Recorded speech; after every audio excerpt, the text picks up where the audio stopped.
Essa palavra para o pastor.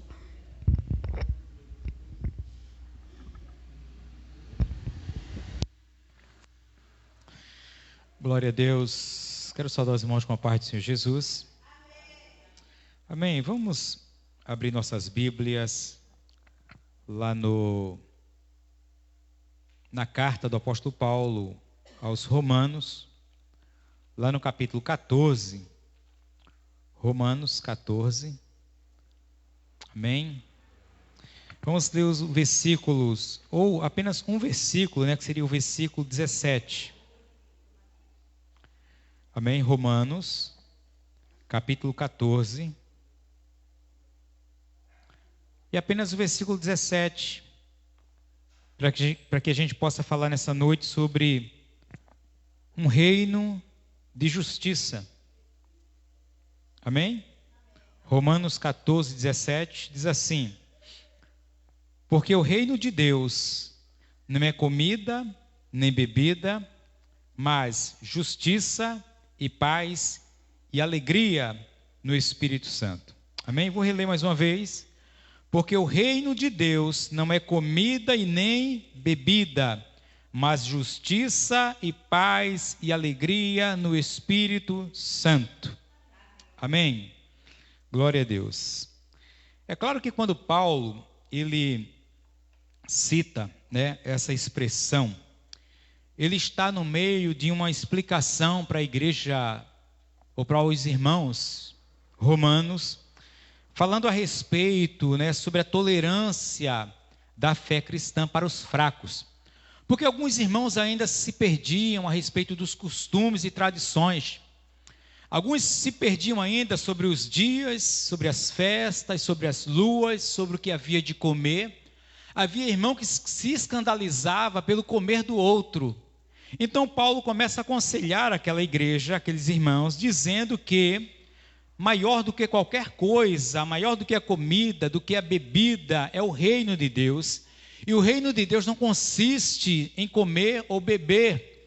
Paulo vai dar várias instruções para que os irmãos mais maduros na fé, os filhos adultos crescidos, eles não escandalizem os novatos na fé, não escandalizem os neófitos, como a Bíblia fala, os recém-plantados, os recém-nascidos na fé.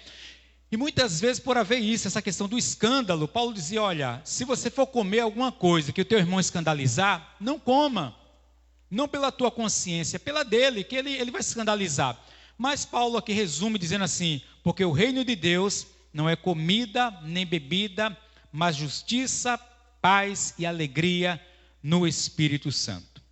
Se a gente for olhar para o mundo que a gente vive hoje, irmãos, a gente vai ver que o mundo que nós vivemos é um mundo de injustiça, é um mundo de corrupção e é um mundo de maldade, não é verdade? A gente olha para todos os cantos, parece que só isso que a gente vê. A gente vê o tempo todo injustiça, a gente vê corrupção e a gente vê maldade e muitas outras coisas acontecendo. Mas eu frisei essas três aqui.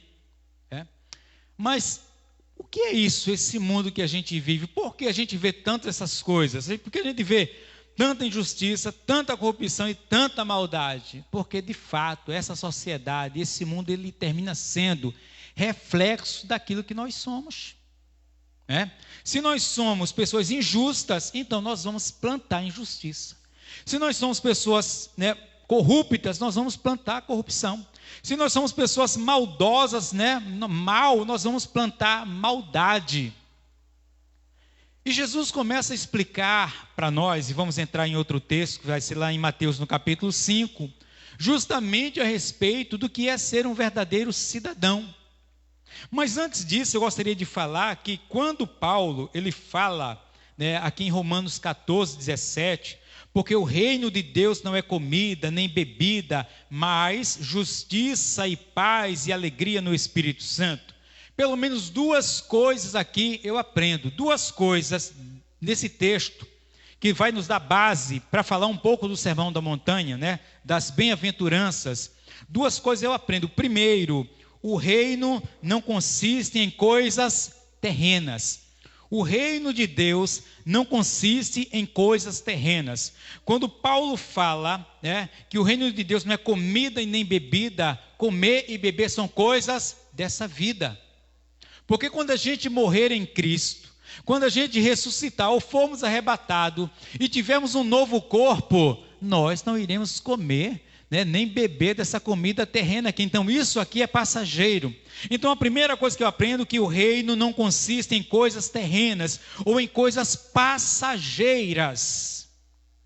Você já parou para perceber? Eu mesmo tiro por mim, né? Quanto tempo da nossa vida a gente perde por coisas passageiras?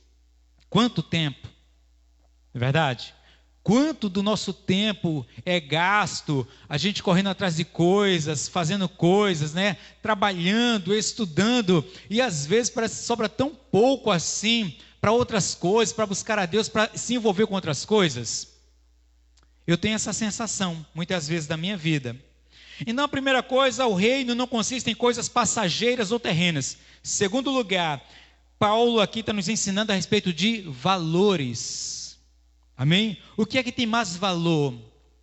É claro que comer e beber é bom para o corpo precisa disso. Mas isso é coisa, digamos assim, do cotidiano, do normal para a nossa vida. Isso é coisas que têm outro valor, têm outra significância, outra importância. Paulo está dizendo que o reino de Deus é mais além do que isso. O reino de Deus consiste em justiça, consiste em paz, consiste em alegria, mas só que ele fala uma alegria no Espírito Santo. Paulo está falando de valores não dessa vida ou desse tempo, mas de algo que transcende o nosso tempo, que transcende essa vida. Ele está falando de uma justiça que está em Deus, de uma paz que está em Cristo e de uma alegria que está no Espírito Santo. Irmãos, nessas três palavras aqui, eu consigo enxergar o Pai, o Filho e o Espírito Santo. Amém?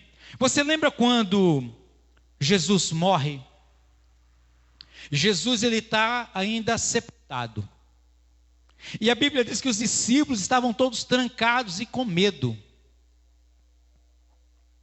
Aí Jesus aparece diante deles, e o que é que Jesus fala? Qual é a primeira palavra de Jesus para os discípulos? Paz seja convosco. Ele é o Deus de paz. Isaías vai dizer que ele é o príncipe da paz. Amém? É por isso que nós saudamos uns aos outros com a paz do Senhor Jesus Cristo. É verdade? Porque ele é o Deus de paz. Jesus nos trouxe paz entre o homem e Deus.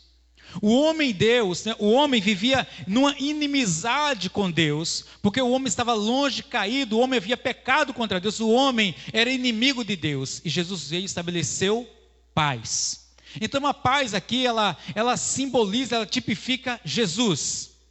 Mas só que Paulo começa dizendo que o reino de Deus é justiça, e a gente sabe que a justiça, ela expressa o Pai. Porque Jesus, ele morreu para cumprir a justiça do Pai. Se a gente for perguntar, se alguém perguntar, por que Jesus morreu por nós? Para cumprir a justiça de Deus. Por quê? Porque a sentença do pecado é morrer. A sentença do pecado é a morte. E as pessoas não conseguem enxergar o amor de Deus dentro da justiça de Deus. Por quê? Porque quando esse Deus de justiça manda o Filho dele para morrer, ele manda para morrer no nosso lugar, porque ele não pode voltar com a palavra dele. Deus não pode voltar com a palavra dele. Ele estabeleceu que quem pecasse morreria. E ele não podia abolir essa lei. Ele, não, a partir de agora não, eu vou mudar, não. Ainda vai morrer, quem pecar vai morrer, mas só que ele envia o Filho dele para morrer no nosso lugar. Então Deus, ele cumpre a justiça dele no seu Filho. A justiça de Deus recaiu sobre Jesus na cruz, para que o amor de Deus nos alcançasse. Amém? Então a justiça representa o Pai, a paz representa o Filho, e ele vai dizer, e a alegria no Espírito Santo. Ele não está falando de uma alegria qualquer. Ele não está falando de uma alegria que a droga traz em êxtase por alguns momentos. Ele não está falando que a bebida, né, é a paz que a bebida traz por algum momento. Não é a paz que o mundo propaga por algum momento. Ele está falando de uma paz sobrenatural, uma paz do Espírito, ou seja, a alegria do Espírito Santo, uma alegria diferente. Não é a alegria da bebida, a alegria da droga, a alegria de momentos, é a alegria do Espírito Santo. Amém? E se nós temos o Espírito Santo, nós temos a alegria do Espírito sobre a nossa vida. Então Paulo diz que o reino de Deus consiste no Pai, no Filho e no Espírito. O reino de Deus consiste em justiça, paz e alegria no Espírito Santo. Paulo nos ensina que o reino de Deus não consiste em coisas terrenas, e ele nos ensina valores, amém? Valor que Deus, que o Jesus e que o Espírito Santo são, ou é a importância maior da nossa vida. Os valores descritos são opostos aos que o mundo valoriza. Você já viu que o mundo, principalmente o mundo de hoje, eles valorizam outros valores, não é verdade? Os valores que a Bíblia, que a palavra de Deus manifesta, infelizmente é desprezado pelo mundo. Vamos lá em Mateus agora, no capítulo 5, e nós vamos falar alguns versículos aqui das Beatitudes, e eu queria compartilhar com vocês. Os valores descritos são opostos aos que o mundo valoriza.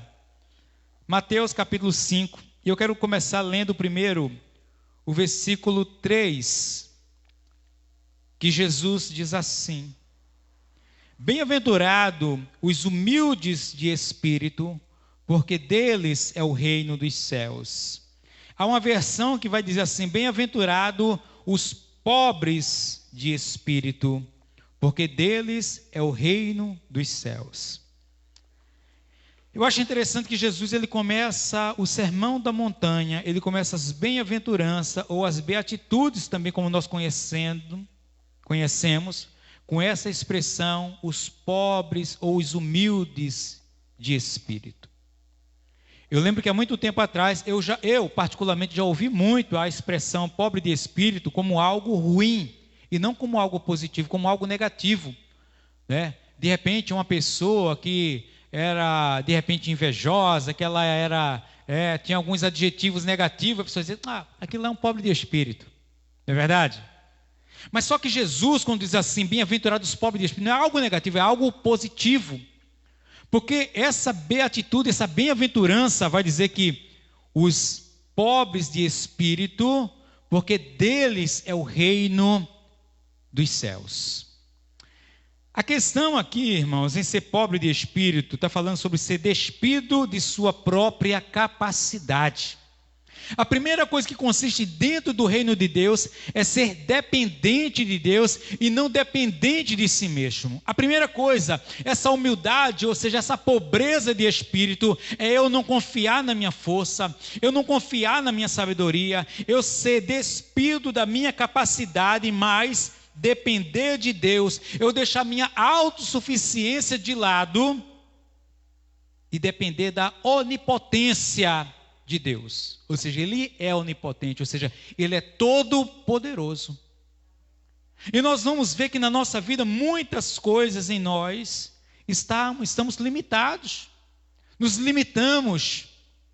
Então Jesus está dizendo àqueles que são humildes de espírito, pobres de espírito, que eles confiam em Deus, que eles dependem em Deus, que eles reconhecem Deus em todas as coisas. É uma questão de ser contra a arrogância, contra a superioridade. Não reconhecer Deus. Quando a Bíblia nos traz um ensino,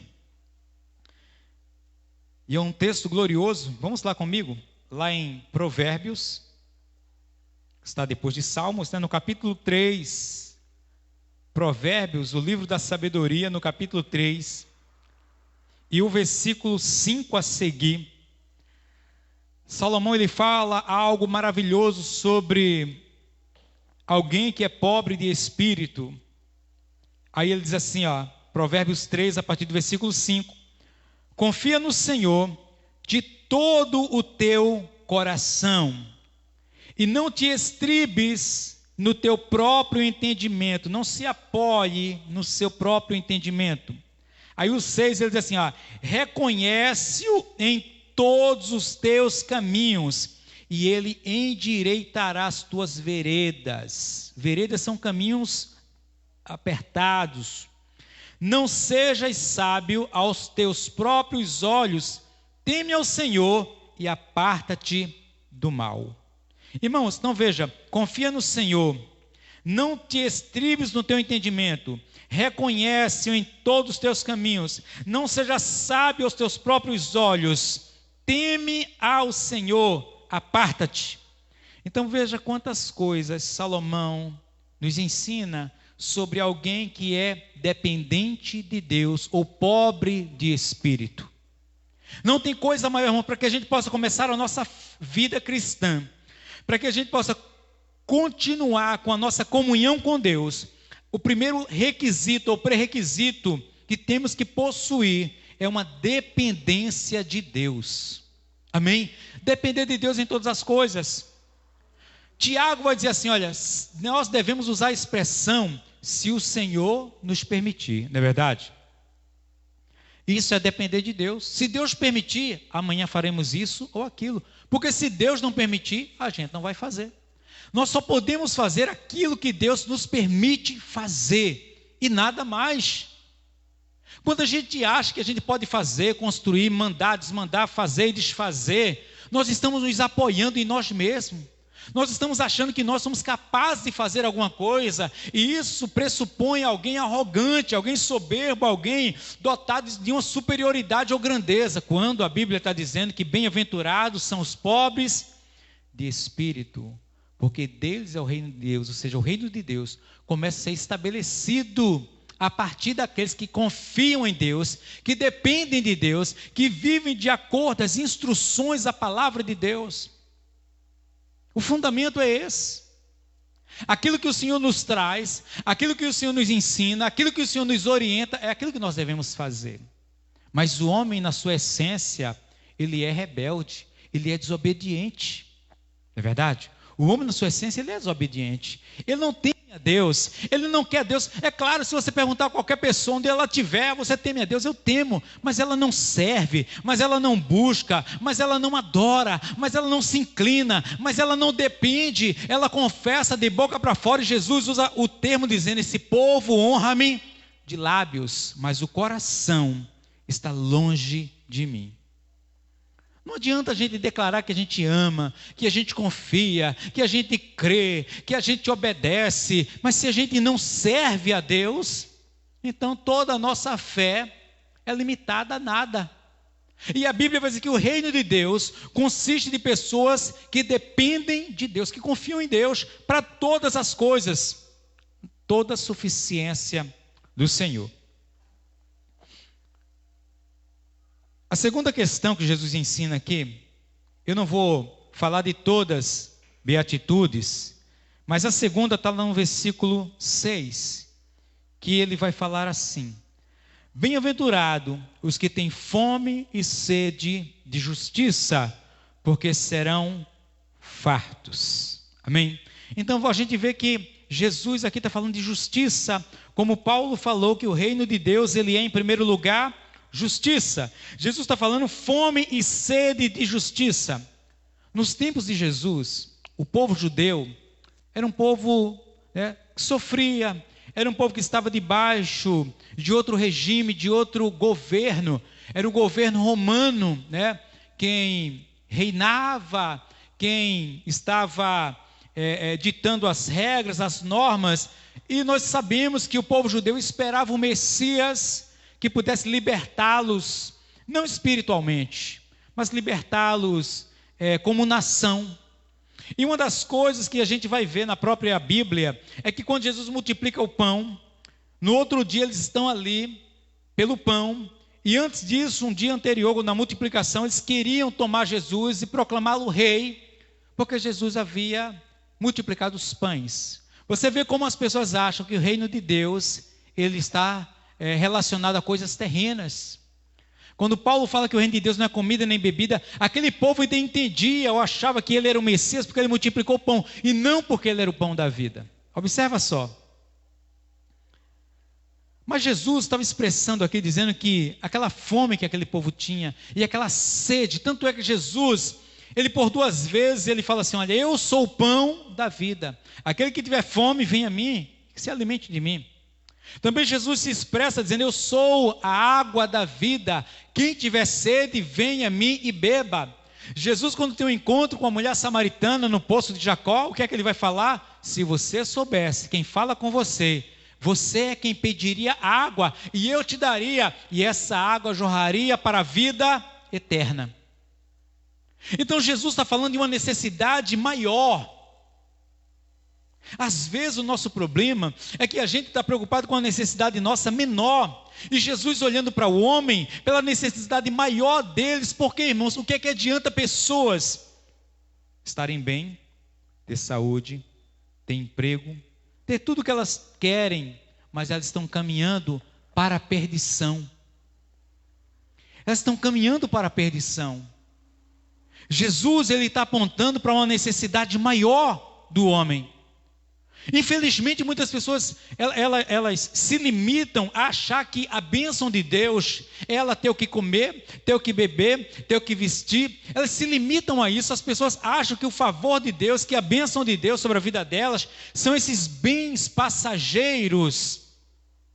E ela não se alegra, ou ela não busca, ou ela não entende que aquilo que Jesus proporciona para nós é algo maior, é um bem maior, é a nossa salvação. Ou seja, depois que nós morrermos, para onde nós iremos?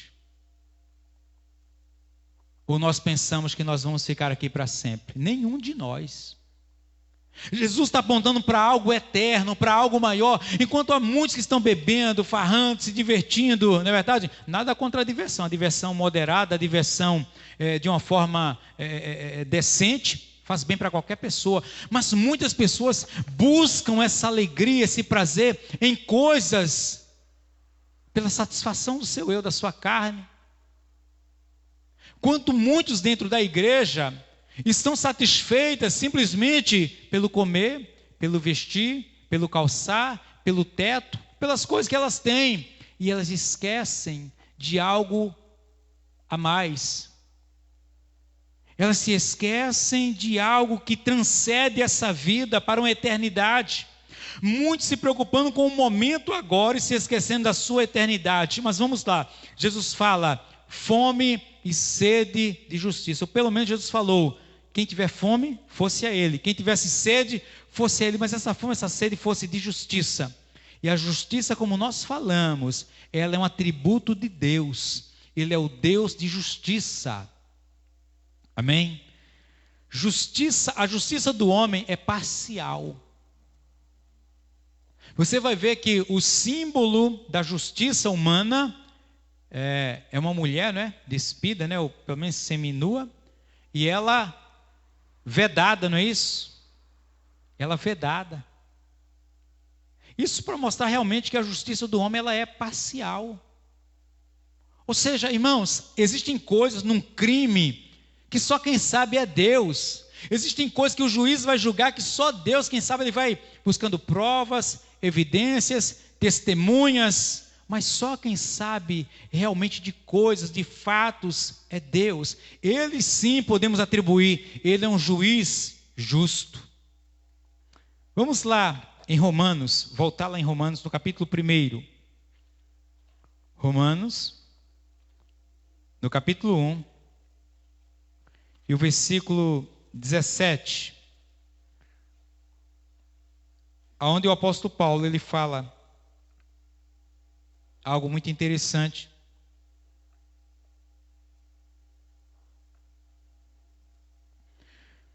Romanos 1,17. Visto que a justiça de Deus se revela no Evangelho de fé em fé, como está escrito, o justo viverá por fé. Visto que a justiça de Deus se revela no Evangelho, ou seja, nas boas novas. Evangelho significa boas novas. A justiça de Deus se revela, ou seja, se manifesta no Evangelho, ou seja, em Cristo.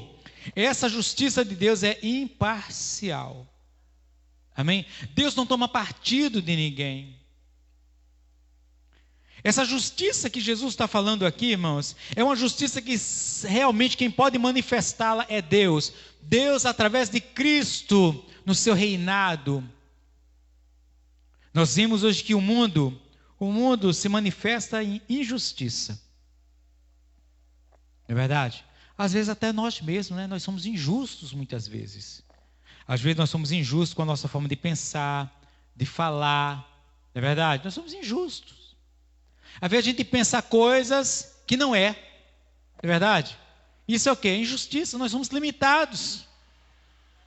Nós buscamos uma justiça que não é humana nem terrena, mas é uma justiça que provém de Deus. E vivemos num mundo hoje de injustiça para todo lado. Injustiça social, injustiça econômica, injustiça de todas as formas, de todos os lados. Mas Jesus está falando que nós temos que buscar. Às vezes parece que as pessoas até cansam, né? Mas não tem jeito.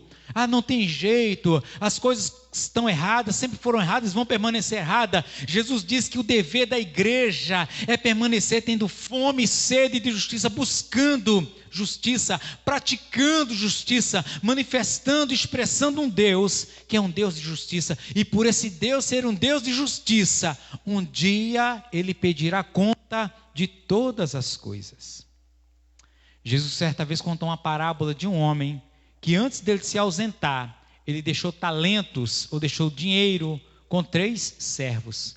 A um ele deu 5, a um ele deu 2 e a outro ele deu 1, não é isso? A Bíblia diz que enquanto aquele homem estava fora, o servo que recebeu 5 talentos, ele granjeou, ou seja, ele trabalhou, e de 5 ele fez 10. O que recebeu 2 talentos, ele trabalhou, de 2 ele fez 4. Mas a Bíblia diz que aquele que recebeu só 1, ele pegou e enterrou aquele dinheiro, e quando o Senhor voltou, ele entregou só 1. E ele foi injusto naquilo que ele fez. E a gente começa a observar que Jesus, ele diz que aquele homem pediu contas. Eu quero conta daquilo que eu deixei na mão de vocês. E era dever de todos trabalhar o que eu dei. E aquele homem que recebeu 1 e entregou só 1, ele foi punido, porque o nosso Deus, Ele é um Deus justo. Ele é um Deus que vai realmente pedir conta de tudo aquilo que é feito. Então, por nós sabemos que Ele é um Deus justo, Ele é um Deus de justiça, nós prestaremos contas a Ele. O homem hoje vive como se ele não prestasse conta a ninguém. Você tem aquela sensação?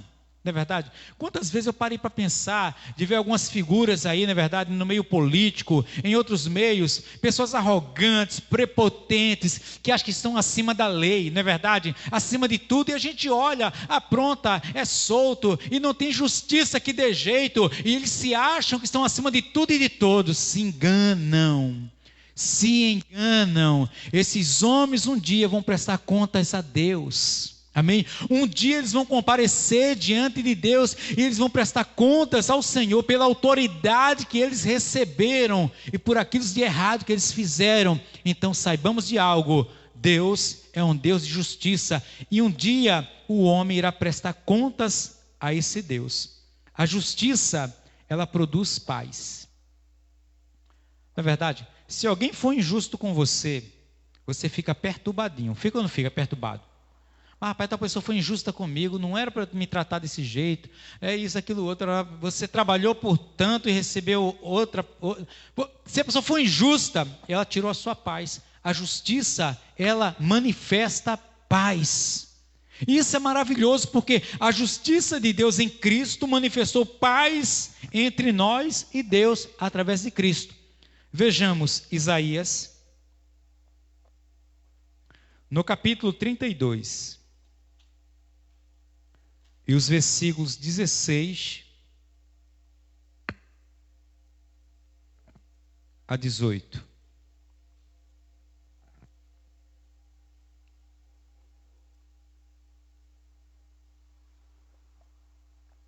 Amém? Isaías 32, a partir do versículo 16 até o 18, diz assim: O juízo habitará no deserto, e a justiça morará no pomar. O efeito da justiça será paz, e o fruto da justiça, repouso e segurança para sempre. O meu povo habitará em moradas de paz, em moradas bem seguras e em lugares quietos e tranquilos. Então a justiça, ela manifesta paz, segurança, harmonia. Então entendamos que a justiça é algo benéfico, manifesta o atributo de Deus, e entendemos que a justiça é algo que nos mostra que esse Deus, que é justo, nos pedirá conta de todos os nossos feitos e de toda a nossa vida. O mundo caminha para uma prestação de contas. O homem pode viver como ele quer, mas ele vai prestar conta de todas as suas atitudes. Em terceiro lugar, lá em Mateus, no versículo 7, Jesus vai falar que bem-aventurado são os misericordiosos. Amém? No versículo 7, bem-aventurados os misericordiosos, porque alcançarão misericórdia. Irmãos, todos esses princípios que estamos falando aqui, de dependência de Deus, de justiça, de misericórdia, é algo oposto aos valores desse mundo. É fácil encontrar pessoa misericordiosa por aí? É fácil? Não é. Eu vejo que essa questão, irmãos, o misericordioso alcança misericórdia, ou seja, isso está bem relacionado a uma semeadura.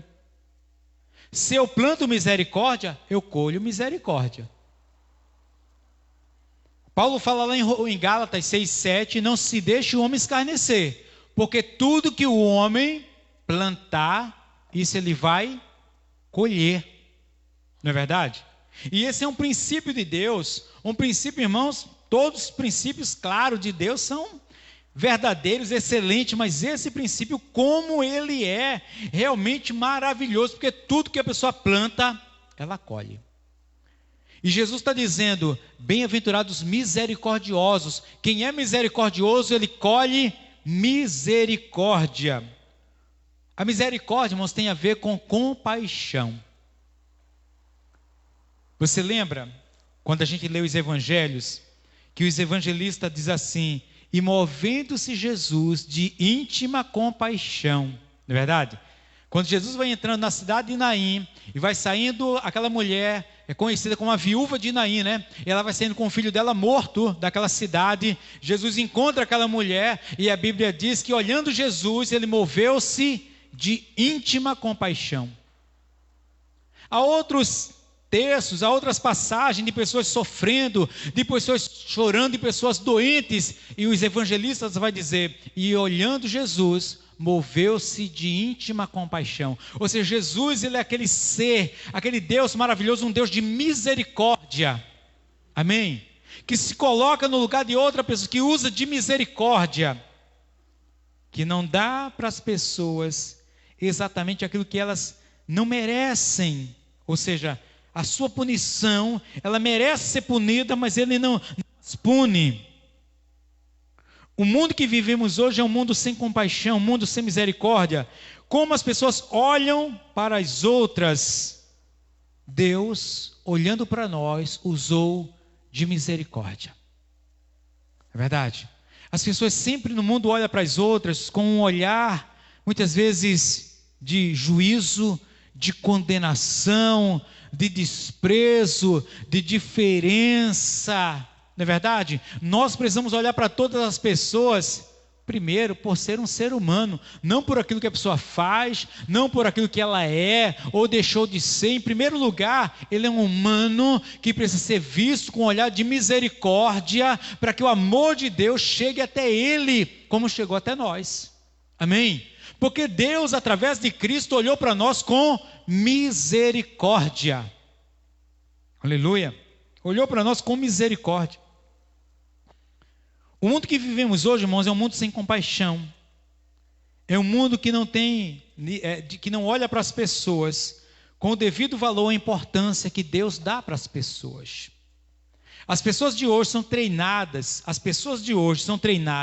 a valorizar coisas, Você vai ver isso quando alguém perde a própria vida por causa de um objeto, por causa de um celular, por causa de uma carteira, por causa de um cartão, por causa de um veículo, né? Por causa de qualquer coisa. As pessoas, quantos vídeos há pela internet, por aí afora, de pessoas que às vezes resistem a entregar um celular e ela perde a vida dela, ela resiste a entregar uma bolsa, uma carteira, e a pessoa atira nela, tira a própria vida dela, ou seja, porque aquela pessoa, o ladrão, ela valoriza mais o bem, mais o objeto, do que a vida das pessoas. O mundo que vivemos hoje é esse. É um mundo que as pessoas não se importam, que elas vão lucrar, que é o bem passageiro e material, independente que morra pessoas ou não. É um mundo sem misericórdia, é um mundo sem compaixão, é um mundo que as pessoas não olham para quem está sofrendo nos hospitais, e muitas vezes nós sabemos que muitas pessoas poderiam não morrer dentro dos hospitais, se o olhar que tivesse ali para dentro, o recurso fosse injetado, fosse um olhar de misericórdia, de amor, de compaixão. Mas as pessoas de hoje são treinadas a não valorizarem pessoas. A gente vai ouvir pessoas usando expressões que eu tenho certeza que Deus fica triste. Eu tenho certeza que Deus fica triste. Eu não desprezo os animais, porque o animal também é uma criatura de Deus. Mas uma pessoa às vezes dizia assim, que é melhor lidar com o animal do que lidar com o ser humano, é melhor criar um animal do que ter um filho. Isso é coisa que eu acredito que isso entristece o coração de Deus. Quando a gente valoriza um animal mais do que um ser humano, porque eu entendo que Jesus não morreu por animais, Jesus morreu por seres humanos, independente do que eles sejam, do que eles façam, Jesus morreu por seres humanos. Quando as pessoas começam a dizer que valoriza mais coisas, eu não troco isso por uma tal pessoa, eu não troco esse animal por uma pessoa, isso é coisa que entristece o coração de Deus, com certeza. Porque hoje está faltando nas pessoas um olhar de misericórdia, o mesmo olhar que nós recebemos de Deus, amém? Porque a Bíblia vai dizer que não há um justo, não há um justo. Todos nós precisamos da misericórdia de Deus e todos nós precisamos semear misericórdia. Seja misericordioso. O misericordioso é alguém compassivo, é alguém longânimo. Amém? Longânimo. Em quarto lugar, está no versículo 9. Esses valores que Jesus nos ensina, que consiste um reino de justiça. Ele vai dizer assim no versículo 9: bem-aventurados pacificadores, porque serão chamados filhos de Deus. A primeira coisa aqui, irmãos, que ninguém se torna filho de Deus por ser um pacificador, não. Nós nos tornamos filhos de Deus por crer que Jesus Cristo é o Filho de Deus, que Ele morreu pelos nossos pecados. Mas um filho de Deus, ele é reconhecido quando ele pratica, quando ele manifesta a questão de ser um pacificador. Amém? Ser um pacificador não é alguém que vive em paz, apenas. Eu vivo em paz, eu sou um pacificador, não. O pacificador, ele tem a ver com alguém que promove paz. Não tem gente que promove discórdia? Não tem gente que promove confusão? Não tem gente que promove intriga? Tem gente que é perito, né? Sala de aula mesmo, misericórdia. Tinha pessoas na sala de aula que era semeadora de discórdia, de confusão. Tem gente que é assim no ambiente de trabalho. Ela semeia confusão daqui, semeia confusão de lá. É tantas coisas ruins que a pessoa semeia, não é verdade? Então, do mesmo jeito que há pessoas que semeiam guerra, semeiam paz, semeiam brigas, a Bíblia vai dizer que existem pessoas que são pacificadoras. Pessoas que semeiam paz. Amém? Ela começa a tirar as coisas por menos. Amém? Ela tira as coisas por menos. Abre a tua Bíblia lá em Provérbios, no capítulo 6. Porque o oposto do pacificador é exatamente isso que a gente vai ler aqui agora. Provérbios, capítulo 6, a partir do versículo 16. Memoriza esse texto, porque ele é muito importante para a nossa vida. Provérbios 6, 16.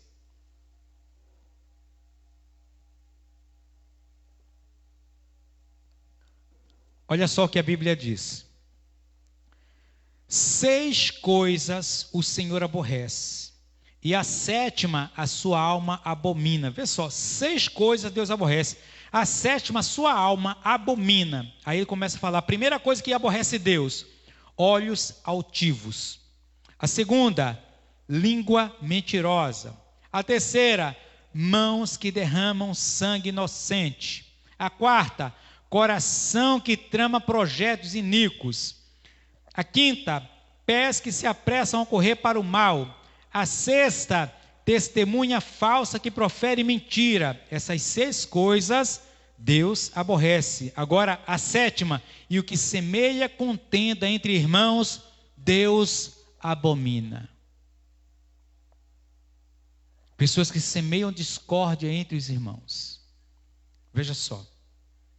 Porque a partir do ponto de discórdia, o diabo entra e todas aquelas 6 coisas que aborrece Deus pode acontecer a partir da contenda, da guerra entre pessoas. O pacificador, ele tira as coisas por menos, não é verdade? Eu vou dar um exemplo aqui de pacificação. Aí de repente o Lucas chega para mim e diz assim, pastor, estou percebendo o Celso ultimamente está diferente comigo. O Celso está me ignorando. Eu não sei o que está acontecendo com ele. Aí eu vou dizer, não, Lucas. Eu acho que ele está trabalhando muito lá na quitanda. Ele está estudando muito ultimamente. Eu acho que é isso. Por isso que ele não está dando muita atenção para você. Aí Lucas vai dizer assim, é meu, né, pastor? Eu acho que é isso mesmo. Pacifiquei a situação. Agora o que semeia a contenda, Lucas chega para mim e diz assim, pastor, eu acho que Celso não está ligando para mim. É mesmo, Lucas. Ele está ficando metido ultimamente. Eu percebi isso nele mesmo. Eu estou semeando o quê? Contenda, discórdia. O pacificador, ele tira tudo por menos. Ele sempre vai dizer, não, irmão, olha, talvez está acontecendo isso, talvez está acontecendo aquilo, talvez a pessoa hoje não está muito bem, ela amanheceu meio atravessada hoje, não é verdade? Ele vai tirando as coisas por menos para que haja paz. E Jesus vai falar o seguinte, irmãos, aqui para nós, ele vai nos ensinar que os pacificadores serão chamados, reconhecidos como filho de Deus. Amém? Porque Jesus, ele nos deu o dom de ser chamado filho de Deus. Ele é o príncipe da paz. Ele manifestou paz. O mundo de hoje precisa de paz. Porque a gente vê as pessoas se estranhando a todo tempo. A gente vê, irmãos, os filmes de hoje, a violência que os filmes propagam, não é verdade? Os filmes são violentos demais. Há vídeos nas redes sociais, pessoas discutindo na rua, colocando o carro por cima do outro, batendo com... A gente, irmãos, misericórdia, de um tempo para cá eu estava olhando nas redes sociais e vem mesmo, né? Pessoas passando, o camarada ficou nervoso dentro de um pátio lá, eu não sei o que aconteceu, ele botou a carga todinha do caminhão no chão, irmão. Ele vinha, né, de ré e freava e a carga, blá, caía lá no chão. Outro que passou pelo pedágio, não sei o que aconteceu, ele botou a carreta com tudo e passou. A gente viu um camarada que bateu com um carro num caminhão, um camarada bateu com um caminhão no carro, até acabar o carro e o camarada teve que sair de dentro. As pessoas de hoje, elas não têm paz. A gente vê que as coisas estão andando de uma forma absurda, as pessoas não conseguem tolerar umas às outras. É o mundo que estamos vivendo. As pessoas estão criando um mundo para que o relacionamento das pessoas se acabem. Eu estava lendo agora, né, o novo proprietário do Facebook é a Meta, não é isso? Eu estava lendo porque essa questão da meta, ele tem a ver com a questão do metaverso, se eu estou explicando essa palavra certa, ou seja, é um universo virtual que vai ser implantado daqui para frente, de relacionamento em 3D. Eu não sei como funciona ainda esse negócio, mas a gente vai ver que a preocupação do homem, cada vez mais, é criar um relacionamento virtual mais, digamos assim, mais... verdadeiro, mais próximo, para distanciar. Qual a finalidade disso? Se eu posso ter relacionamentos direto com pessoas. A gente vai ver que as pessoas estão desacostumando, né, a conversar com as pessoas. O diálogo, não é verdade? As pessoas, a gente vai vendo que as pessoas, as crianças de hoje, ela vai perdendo o hábito de conversar. Porque ela está acostumada a falar com a outra só pela internet, só digitando, não é verdade? As pessoas conversam com... E é um problema esse negócio de conversar, Porque às vezes você pode falar, porque quando eu falo alguma coisa, se eu falar algo para você em tom de brincadeira, falado em voz, você entende o meu tom. Mas se eu falar algo para você em tom de brincadeira, escrito, se eu não colocar uma risadinha, se eu não colocar uma carinha de riso, você vai entender aquilo de qualquer forma, não é verdade? Então hoje as pessoas estão criando um novo hábito de comunicação. E a gente vai ver que as pessoas às vezes têm medo de conversar com as outras, porque elas não sabem qual é a reação que as pessoas vão ter. É o mundo que a gente está vivendo hoje, o mundo de afastar as pessoas. A Bíblia, irmãos, já vem nos mostrando isso há muito tempo. E esses conceitos que eu estou falando para você, nós como igreja, eles contradizem os conceitos, os valores do mundo. Jesus nos ensina que nós temos que ser pacificadores. Os pacificadores promovem paz e são chamados filhos de Deus, manifestam uma filiação a um Deus de paz. Amém? Quando eu sou um pacificador, eu estou manifestando a minha filiação a um Deus de paz. Glória a Deus. Em quinto lugar, está lá no versículo, lá em Mateus, no capítulo 5, lá no versículo 11, se não me falha a memória, ou no versículo 10, quando Jesus diz: bem-aventurados perseguidos por causa da justiça, porque deles é o reino de Deus. Bem-aventurados sois quando por minha causa vos injuriarem e vos perseguirem, mentindo, disserem todo mal contra vós. Agora ele fala: regozijai-vos. O que é regozijar? Alegrai-vos, exultai, porque é grande o vosso galardão nos céus, pois assim perseguiram os profetas que viveram antes de vós. Então a gente vai ver Jesus falando de justiça, que manifesta o atributo de Deus, os pacificadores, que manifestam a nossa filiação a um Deus de paz através de Cristo, e vai falar de uma alegria no Espírito Santo: exultai, alegrai-vos quando forem perseguidos. Agora veja só, irmãos, bem-aventurados perseguidos por causa da justiça, porque deles é o reino dos céus. Bem-aventurados sois quando por minha causa vos injuriarem. Irmãos, ser perseguido, ser injustiçado por algo de errado que se fez, é aceitável. Mas Jesus está falando de algo que contrapõe os valores desse tempo. Estamos vivendo uma época hoje que, quando seguimos os valores preditos por Jesus, ensinado pelos discípulos e apóstolos, o mundo persegue. Mas qual é a resposta para isso? A integridade que condena o mundo.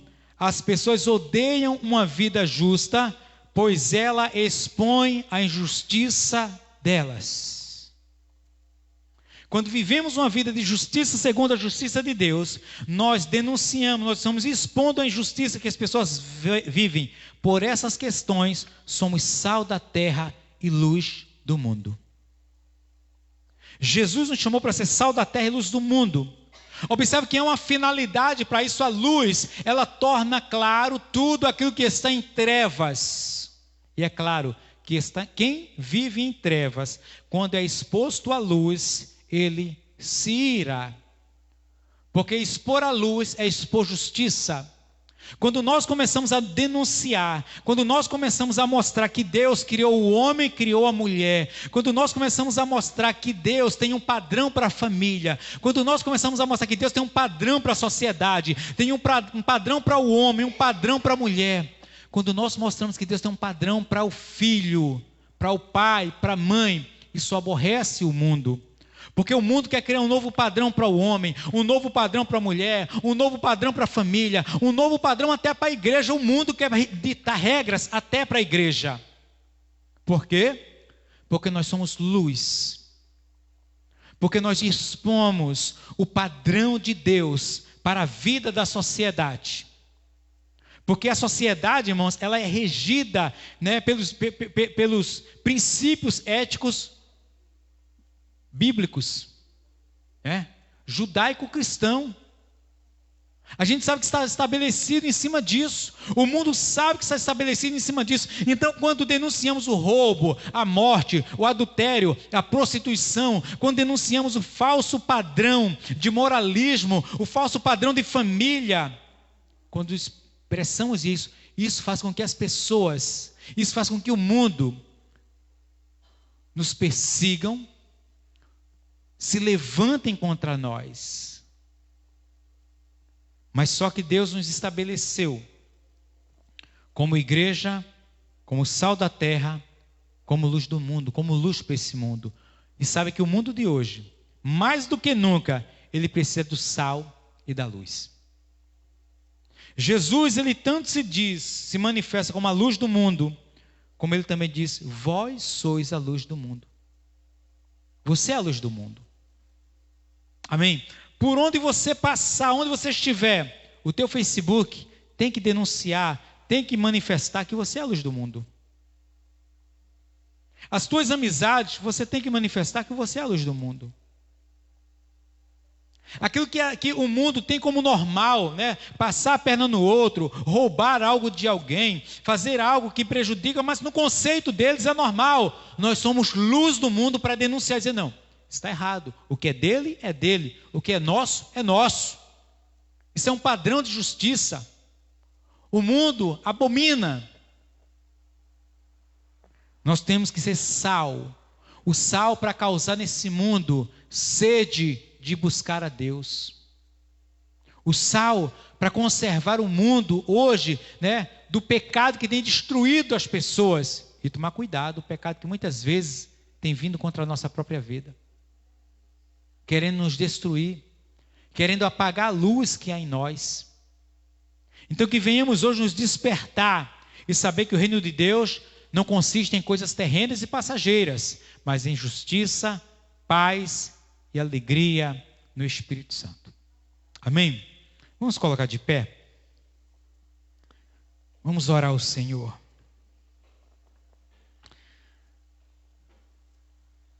Senhor, nós te louvamos e te agradecemos, Pai, pela tua palavra que nos foi trazida, que nos é dada nesse dia de hoje.